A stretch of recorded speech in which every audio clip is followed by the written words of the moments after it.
so many of the gals end up with there's so much estrogen from a hot girl that sometimes it needs to match testosterone. And a lot of these guys are like, "Rrr, arr," but they're also kind of bad guys. So it's always like the rogues gallery, you know. Do you have all these kind of goofballs? But also, just to play the other side, it could also be somebody that you don't know. Somebody that can be because, I mean, you're a Playboy Playmate, you have a high profile. It could be somebody that is kind of obsessed with the image of you. I've had that happen. Yes, or what they think you are. And I'm nothing like the stereotype that I'm sure that I perceive in maybe a picture or a short interview or anything like that. I'm nothing like that. But when I do allow someone into my space and my private life, it was really disturbing to me that situation happened. This happened probably about in mid-2004. This happened.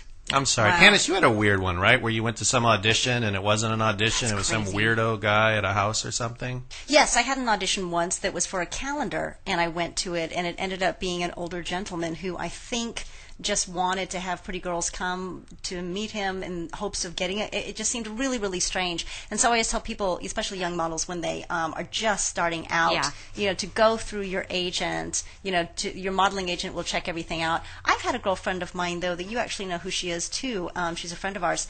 And she went to a meeting that was set up by her agent, and it ended up being a man that was like an obsessed fan. That can happen. Yes. Yeah. And she actually met him. He put in a fake name, had lunch with her, was talking about fake movie projects. And the police got onto him. Right. The police got onto him, and he ended up going to jail for other reasons aside from that.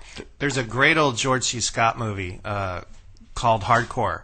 And he's trying to find his daughter who's ended up in the porn industry. So he holds these fake auditions to find his daughter, to try and find her. So he actually has, somewhat of a decent purpose, but these auditions are totally fake. He's just seeing if he can find his daughter out there.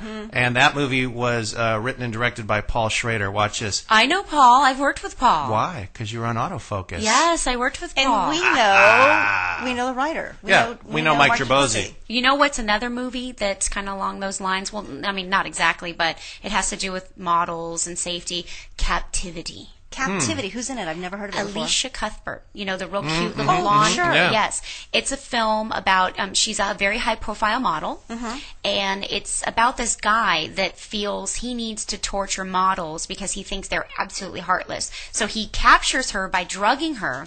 He puts her in captivity, of course, and he decides that he wants to play back some of her live video interviews where she talked about how great she is and how beauty is everything and this and that, just to show her, you know what, you're locked up now, you beep, so we're going to torture you. Because he's justifying his actions. Yes. You told me today you were talking about The Great Gatsby, and the character, is it Miranda or... The Great Gatsby? Was it The Great Gatsby? Who are you talking about? Where you have created a me who is not me? Oh, I was talking about F. Scott Fitzgerald. One of his first lovers was somebody named Minerva King, and he would just wax enthusiastically about her for days, and you're this and you're that. And finally she said, I'm not this person you've created. You don't know me. You don't know me. You don't know me at all. And it's really obnoxious. Like, you don't even love who I am. You've created the idea of me. Thank you. It's the idea of me. And people do that all the time. They fall in love with the idea of me. You know what? I'm guilty of that too. I have fallen in love with the idea of someone to find out that they were nothing like what I wanted or perceived them to be.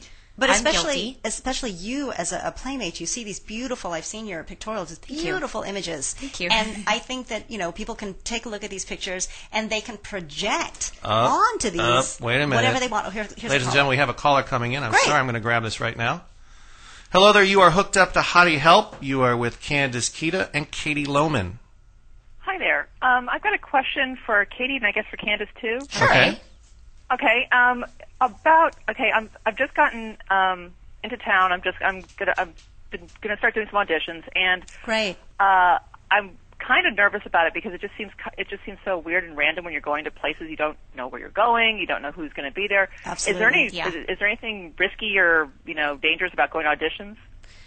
You know, every audition, you're taking a little bit of a risk. I mean, not only because you're probably going to get lost or you're going to meet a total weirdo or something like that, but you're kind of putting yourself out there. You know, sometimes when you're auditioning for a film or anything like that, you're putting your emotions out there, and you're putting your emotions out to a complete stranger, and that can be a little bit uncomfortable and unnerving. But the more auditions you go on, the more you'll get used to it, and you'll realize that it's just a small part of who you are, and it's a small part of what you do. Also, like if the tagline for the audition says "wear fetish wear," you know, you might want to watch that. No, I mean, it's like, I mean, I'm not looking. I'm really trying not to do like the Craigslist kind of auditions. But I mean, it's like but. Is there, you know, is there anything safety-wise I need to be worried about? Candace, sure. Candace Hottie. I would always say, you know, carry your cell phone with you at all times, obviously.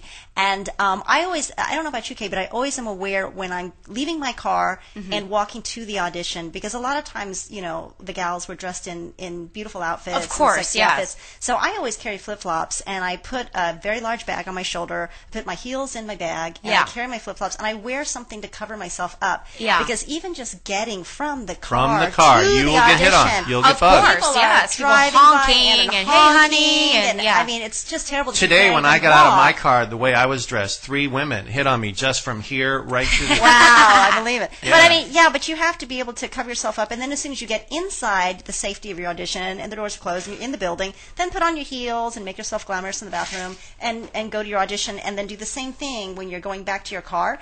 And I also say too is be careful with your headshot and resume. It's got your name and it's got a beautiful photo. So I kind of fold it inwards and carry it. So you, really? Yeah, so you that's can't a good see. idea. Because I've had problems also with my portfolio, because, you know, a lot of them, your name is on the spine of your portfolio, so I hold that inwards and I don't hold that out, because I've had people actually call my name off the spine of my portfolio as I have walked by. Hey, Candace. That's what I turned So around weak. like I've known somebody and it's been a total stranger. Right, driving by or something crazy. Yes, and when you get out of your car, also watch who's watching. Several times I've had people waiting at my car when I've gotten back. Really? From auditions, standing, waiting at the car. Now and that I I've never know- had, thank God. I've had that, which is really bizarre, and you don't know quite how to get back to your car because of that. Right. You know, because they're like right there. So I would Can say you hold watch on a that. second, Candace? We got somebody calling in, another caller here. I want to see if I okay. can grab them. Okay. Caller, you're on the air. Hello? Hey there. You're on Hottie Help with Candace Kita and Katie Lohmann. Cool. Hey, Candace, it's your, speaking of weirdos, it's your quote-unquote cousin from San Diego, Dexter. Oh, hi. This is Dexter. He's such a wonderful person. He's been a helper for me so many years. Every time I go to signings and conventions, and he's been a great supporter and a great fan. And didn't you just join the Facebook last week, Dexter?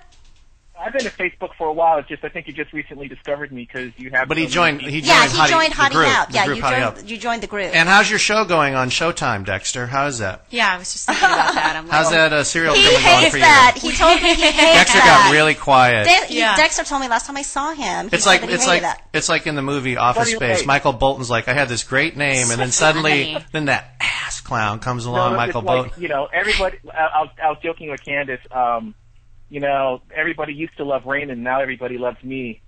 I know, because everybody loves. If you met at Comic-Con, they had these bumper stickers, I heart Dexter, and the heart That's had funny. a big butcher knife through it. And he's like, of course, now that the movie's come out, that's all I'm ever Well, you know, referred to as. Dexter's a genius concept because it says, what if there was a good serial killer? right. What if someone picked the right people to kill? And I've thought that my whole life. Like, I could be a good serial killer. Oh, really? I know the right people to kill. Oh, like who would you want to kill? Oh, believe me, don't get me started.